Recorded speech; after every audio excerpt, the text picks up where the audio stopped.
Hello students. देखिए हमारे पास एक डाउट है। एक क्वेश्चन है, एक स्टूडेंट ने भेजा हुआ है। एक बार देख लेते हैं। क्वेश्चन बोल रहा है बेटा कि निम्नलिखित में से किस समूह में दिया गया कम से कम एक सदस्य अपूर्ण कवक है। सवाल बोल रहा है बेटा कि नीचे दिए गए जो ऑप्शंस हैं, जो नीचे दिए गए सेट्स हैं, इनमें आपको देखना है एक इनकम्प्लीट इनकम्प्लीट फंजाई देखना है ना। अपूर्ण कवक या इनकम्प्लीट फंजाई देखना है। बेटा हमारे पास हमारे सिलेबस में दो शब्द ऐसे आते हैं। एक आता है बेटा फॉल्स फंजाई, एक आता है इनकम्प्लीट फंजाई। फॉल्स फंजाई का मतलब बेटा असत्य कवक। हम लोग जानते हैं कि जो फॉल्स फंजाई है, जो फॉल्स फंजाई है बेटा, या जिसको आप असत्य कवक कहते हैं, ये फंगस बच्चे, ये होती है हमारे सामने स्लाइम मोल्ड। स्लाइम मोल्ड्स जो है ये फॉल्स फंजाई है। एक तो आपको इन दोनों नामों में कंफ्यूज नहीं होना है। स्लाइम मोल्ड्स क्योंकि हम लोग इसे प्रोटेस्टेंट्स में पढ़ते हैं, स्लाइम मोल्ड्स को हमने फॉल्स फंजाई कह दिया। देयर आर सर्टेन रीजंस कि हमने बोला हुआ है कि भाई इसके पास एक तो काइटिन का सेल वॉल नहीं है, इसके पास जो वेजिटेटिव स्ट्रक्चर है उसमें हमें सेल वॉल काइटिन का नहीं मिल रहा है, लेकिन इसके स्पोर में हमें काइटिन सॉरी सेल्यूलोज का सेल वॉल मिलता है। तो ये कुछ अंतर है जो इनको फॉल्स फंजाई बनाता है। दूसरा हमारा शब्द है बेटा, दूसरा शब्द है इनकम्प्लीट फंजाई। इनकम्प्लीट मतलब ऐसा फंगस जो फंगस है, आप कैटेगरी में रखें ना रखें। तो हम लोग जानते हैं कि भाई आप फंगस के चार ग्रुप्स स्टडी करते हैं। एक हो जाता है बेटा फाइकोमाइसिटीज। फाइकोमाइसिटीज बेटा, फाइकोमाइसिटीज हम अच्छे से जानते हैं कि हम मानते हैं कि सबसे प्रिमिटिव फंगस कैटेगरी यही है। इसमें मिलने वाले फंगस एक्वेटिक एनवायरनमेंट में मिल जाते हैं। इसमें मिलने वाले फंगस के पास में जो माइसीलियम है उसमें हाइफी पर सेप्टा नहीं होता है। तो ये सबसे प्रिमिटिव फंगस हम मान लेते हैं। बाकी इनमें बाकी जो रिप्रोडक्शन के टेक्निक्स हैं वो तीनों अवेलेबल है, sexual, asexual and vegetative. Asexual reproduction में ये स्पोरेंजियोस्पोर्स बनाते हैं। वेजिटेटिव रिप्रोडक्शन इनके अंदर फ्रेगमेंटेशन से होता है। और जो सेक्सुअल रिप्रोडक्शन है आइसोगेमी, एनाइसोगेमी, ऊगेमी, तीनों मिलेंगे जाइगोस्पोर या oospore बनाता है। दूसरी कैटेगरी आ जाती है हमारे पास बेटा एस्कोमाइसिटीज। एस्कोमाइसिटीज, अब ये जो एस्कोमाइटीज माइसिटीज है, जिसके अंदर क्लेविसेप्स आता है, जिसके अंदर न्यूरोस्पोरा आता है, हम जानते हैं कि भैया एस्काई बनेगा इसमें जब सेक्सुअल रिप्रोडक्शन होगा, और एंडोजीनस स्पोर बनेंगे, सेक्सुअल स्पोर्स बनेंगे। इनमें जो एसेक्सुअल स्पोर है वो, या एसेक्सुअल रिप्रोडक्शन वो कोनिडिया बन करके होने वाला है। इनमें क्योंकि यूनिसेल्युलर फंगस, यीस्ट और पेनिसिलियम भी इसके अंदर आते हैं, तो वेजिटेटिव रिप्रोडक्शन में हमें इनके अंदर बाइनरी फिजन, बडिंग, ये भी देखने को मिल जाता है।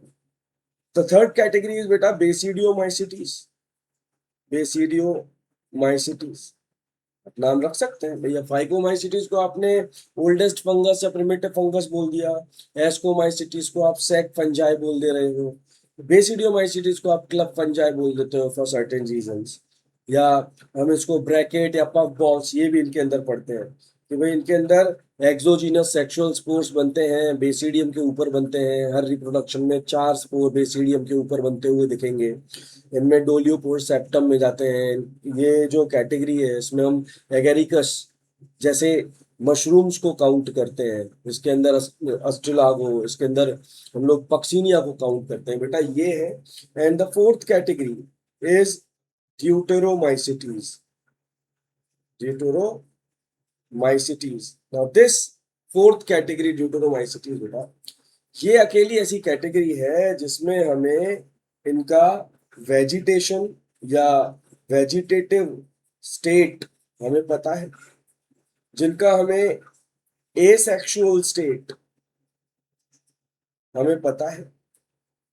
वेजिटेटिव स्टेट हमें पता है कि भाई ये जो फंजाई है ये फ्रेगमेंटेशन से ग्रो करेगी। हमें एसेक्सुअल स्टेट पता है कि ये कोनिडिया फॉर्म करती है for reproduction, asexual reproduction. But this is the only fungi जिसका हमें सेक्सुअल स्टेट या सेक्सुअल रिप्रोडक्शन जो हमें पता नहीं है। या फिर ऐसा रख लें कि जिन फंगस में सेक्सुअल कैटेगरीज नहीं पता होती तब इनको ड्यूटेरोमाइसिटीज में रख देते हैं, और जब इनके बारे में सेक्सुअल रिप्रोडक्शन की जानकारी मिल जाती है फिर हम इनको उठा करके इनके रिप्रेजेंटेटिव ग्रुप एस्को, बेसिडी और फाइको इसके अंदर रख देते हैं। दैट्स इट, ये है। अब चलिए हमारे क्वेश्चन पे आते हैं। क्वेश्चन ने कुछ कैटेगरीज दी हुई हैं A B C D 4 options में, एक एक कर पढ़ना स्टार्ट करते हैं भैया। तो पहली जो कैटेगरी है बेटा, उसमें जो फर्स्ट ऑप्शन है, उसमें जो फर्स्ट ऑप्शन है बेटा that is Ustilago. Ustilago basidiomycetes में आता है। क्लेविसेप्स ये एस्कोमाइसिटीज में आता है। न्यूरोस्पोरा ये भी एस्कोमाइसिटीज में आता है भैया, इसको तो हम ड्रोसोफिला ऑफ प्लांट किंगडम बोल देते हैं। ये बहुत ज्यादा इसको बायोटेक में यूज किया गया है। Now this is not our option right. Then we have Saccharomyces, बेटा एस्कोमाइसिटीज का यूनिसेल्युलर मेंबर है। We have Aspergillus, Aspergillus niger जिससे सिट्रिक एसिड बनाते हैं, ये भी एस्कोमाइसिटीज का मेंबर है। देन वी हैव एल्ब्यूगो, बेटा एल्ब्यूगो फाइकोमाइसिटीज का मेंबर है। एल्ब्यूगो कैंडिडा एक फंगस है जिससे हमें लेट ब्लाइट ऑफ पोटैटो बीमारी मिल जाती है। आप लोग इसको फेमाइन ऑफ आयरलैंड के नाम से भी जानते हैं, फेमाइन ऑफ आयरलैंड भी कहा जाता है, लेट ब्लाइट ऑफ पोटैटो बेटा। Then we have the third category Neurospora. Then we have the third category. Third category have options like Neurospora, Neurospora again Ascomycetes है। ऑल्टरनेरिया, बेटा Alternaria solani, Alternaria solani, yes ये Deuteromycetes का member है। The second one is Puccinia. Puccinia जो है basidiomycetes का member है बेटा। पक्सीनिया से रेड रस्ट डिजीज हो जाती है वीट की। Then we have fourth option, we have Rhizopus, Rhizopus Phycomycetes का मेंबर है। ट्राइकोडर्मा, बेटा ट्राइकोडर्मा, ट्राइकोडर्मा बायो इंसेक्टिसाइड्स की तरह यूज करते हैं इस फंगस को हम लोग एग्रीकल्चर में। तो ट्राइकोडर्मा भी ड्यूटेरोमाइसिटीज में आता है। And the third one Colletotrichum, Colletotrichum falcatum, Colletotrichum falcatum, बेटा red rot of sugar cane disease इससे होता है, कोलेटोट्राइकम फल्कैटम। तो ये तीन मेंबर्स हैं जो ड्यूटेरोमाइसिटीज में आते हैं। आप देखें अगर तो हमारे पास दिए हुए जो ऑप्शंस हैं, उन ऑप्शंस में जो क्वेश्चन बोल रहा है कि कम से कम एक आपने देखना है जो अपूर्ण सदस्य इनकम्प्लीट फंजाई है। तो ऑप्शन सी और ऑप्शन डी को अगर आप देखें तो ऑप्शन सी में ऑल्टरनेरिया दिया हुआ है, ऑप्शन डी में बेटा ट्राइकोडर्मा और कोलेटोट्राइकम दिया हुआ है। तो yes we have the right answer, C and D will be are correct answer. Is that clear to you? I hope it is clear. जो भी आपको समझ में आया प्लीज आगे आप जो कमेंट में बताएंगे, आप अपने क्वेश्चंस कमेंट में आप मुझे भेज सकते हैं, वहां मैं आपको क्वेश्चंस के जवाब देता हुआ मिल जाऊंगा। Thank you so much.